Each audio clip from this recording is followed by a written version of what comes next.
আশা করি আল্লাহর অশেষ রহমতে খুব ভালো আছেন।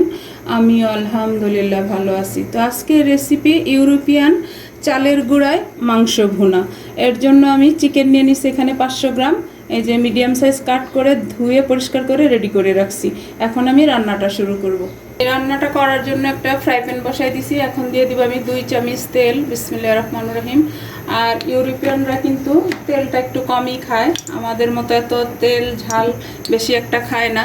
আমি তো আজকে চিকেন দিয়ে করতেছি, আপনারা চাইলে এটা গরুর মাংস, খাসির মাংস, যে কোনো মাংস দিয়ে করা যায়। এখন আমি এই মাংসটা প্রথমে, এই ভাজাটা কিন্তু তেমন বেশি না, হালকা একটু ভেজে নিলাম, মানে কালারটা শুধু খালি একটু চেঞ্জ হয়ে যাবে। তো আজকের এই চিকেন ভুনাটা যদি আপনাদের কাছে একটু ভালো লাগে তাহলে আমার চ্যানেলটাকে সাবস্ক্রাইব করবেন, লাইক করবেন, শেয়ার করবেন এবং কমেন্টস করবেন। প্লিজ আমার ভাই বোনেরা আমার পাশেই থাকবেন। কোথায় গেলেন আমার ভাই বোনেরা? আপনাদেরকে তো পাওয়াই যাচ্ছে না। তো এই আজকের রেসিপিটা আশা করি অনেক ভালো লাগবে, বাচ্চারা তো অনেক পছন্দ করে খাবে। আর চুলার আঁচটা আছে এখন মিডিয়ামে। এই পর্যায়ে আমি দিয়ে দিব 4টা কাঁচামরিচ চেরা। ইউরোপিয়ানরা কিন্তু এই ঝালটা দেয়ই না, কিন্তু আমি দিলাম। আর একটা দিয়ে দিলাম পেঁয়াজ কুচি, কারণ আমরা বাঙালি, একটু ঝাল তো হতেই হয়, তাই না? আর যারা ফেসবুক পেজ থেকে দেখতেছেন তারা প্লিজ পেজটাকে লাইক, শেয়ার, কমেন্টস করে দেবেন। চিকেনটা হালকা একটু ভেজে নিলাম, শুধু কালারটা চেঞ্জ হওয়া পর্যন্ত। আর এই চিকেন রান্নাতে বা যে কোনো মাংস দিয়ে রান্নাটা করেন না কেন, এখানে কোনো গরম মশলা যাবে না। এখন দিয়ে দিব আমি 1 চামচ আদা রসুন পেস্ট। ওরা কিন্তু আদা পেস্টটা দেয় না, শুধু রসুন পেস্ট দিয়েই রান্নাটা শেষ করে দেয়। তো আমরা তো একটু বাঙালিদের খাবার তো অন্যরকম, সেটা আমরা সবাই জানি।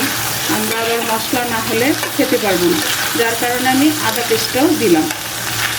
এই পর্যায়ে দিব আমি স্বাদ মতো লবণ দিয়ে দিলাম। আর একটু একটু করে গুঁড়া মশলা দিব। গুঁড়া মশলাটা ওরা দেয় কিন্তু পরে দেয়, আমরা যেমন কষাই ওরা কষায় না। দিয়ে দিলাম 1/2 চামচ হলুদ গুঁড়া আর 1/2 চামচ দিব মরিচ গুঁড়া। আর এখানে ওরা দেয় পাপরিকা পাউডার, তো পাপরিকা পাউডারটা দিলাম না, আমি শুকনো মরিচের গুঁড়াটাই দিলাম। আর 1/2 চামচ দিব ধনে গুঁড়া, 1/2 চামচ দিব জিরা গুঁড়া, একসাথেই দিয়ে দিলাম। দিয়ে এখন মশলাটাকে এই মাংসটার সাথে একটু মিশাই দিব।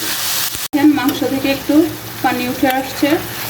এখন এই পর্যায়ে আমি একটা মশলা বানাবো। এর জন্য এই যে লাগবে আমার 1/2 কাপ দই, টক দই। এর মধ্যে দিয়ে দিব আমি 2 চামচ সয়া সস। আমি ইউরোপিয়ান রান্নাটার সাথে বাঙালিয়ানা একটু যোগ করে দিলাম আর কি, একটু মশলা অন্যরকম করে। এখন এটাকে মিশিয়ে নিব। মিশ্রণটা এখানে দিয়ে দিব আমি।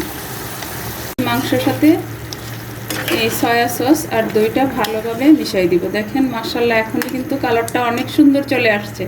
তো আমার প্রিয় ভাই বোনেরা, আমার এই রেসিপিটা ফলো করে একবার হলো বাসায় ট্রাই করে দেখতে পারেন। বাচ্চাদের তো অনেক পছন্দ এই রান্নাটা, আর বড়রা তো অবশ্যই করবে এই রান্নাটা পছন্দ।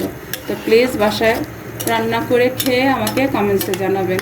আর যারা ফেসবুক পেজ থেকে দেখতেছেন তারা পেজটাকে লাইক, শেয়ার, কমেন্টস করে দিবেন। এই যে আমি মিডিয়াম আঁচে 15 মিনিট রান্না করে নিলাম।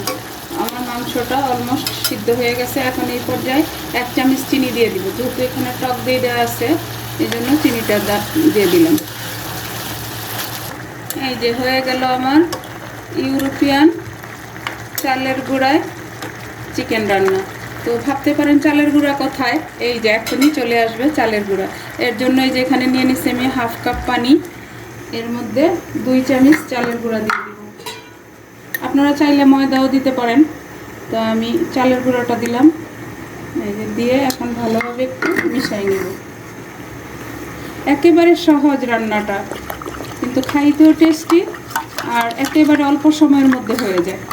এই যে এখন এই পানিটা এখানে দিয়ে দিব। এই যে এখন নেড়ে দিব আর একটু বলক নিয়ে আসবো। আরও 5-7 মিনিটের মতো রান্না করে নিব। দেখেন গ্রেভিটা একেবারে ঘন হয়ে গেছে আর দেখতেও মাশাআল্লাহ অনেক সুন্দর লাগতেছে। তো প্লিজ আপনারা একবার হলো বাসায় তৈরি করে খেয়ে দেখতে পারেন, কারণ চিকেন তো আমরা অনেক রকমে খাই, এরকম করে খেয়ে দেখলে মন্দ কি, তাই না? এই যে আমি 7 মিনিটের মতো রান্না করে নিলাম। মাশাআল্লাহ হয়ে গেল আমার ইউরোপিয়ান চালের গুঁড়ায় চিকেন রান্না বা মুরগির মাংস রান্না। এখন আমি এটাকে নামায় সার্ভ করে শেয়ার করতেছি যে আমার আজকের এই রান্নাটা কেমন হয়েছে। দেখেন হয়ে গেল আমার ইউরোপিয়ান চালের গুঁড়ায় চিকেন ভুনা। একেবারে তেল মশলা কিছুই নেই এখানে, দেখেন তেলের কোনো বালাই নেই। তো যাই হোক, আজকের এই রেসিপিটা যদি ভালো লাগে তাহলে বাসায় ট্রাই করে দেখবেন, আশা করি ভালো লাগবে। আজকে আমার এই ইউরোপিয়ান চালের গুঁড়ায় চিকেন ভুনা বা চিকেন রান্না করা শেষ হয়ে গেল। আমি আপনাদের কাছ থেকে বিদায় নিব, আবার নতুন কোনো রেসিপি নিয়ে আসবো। আল্লাহ হাফেজ।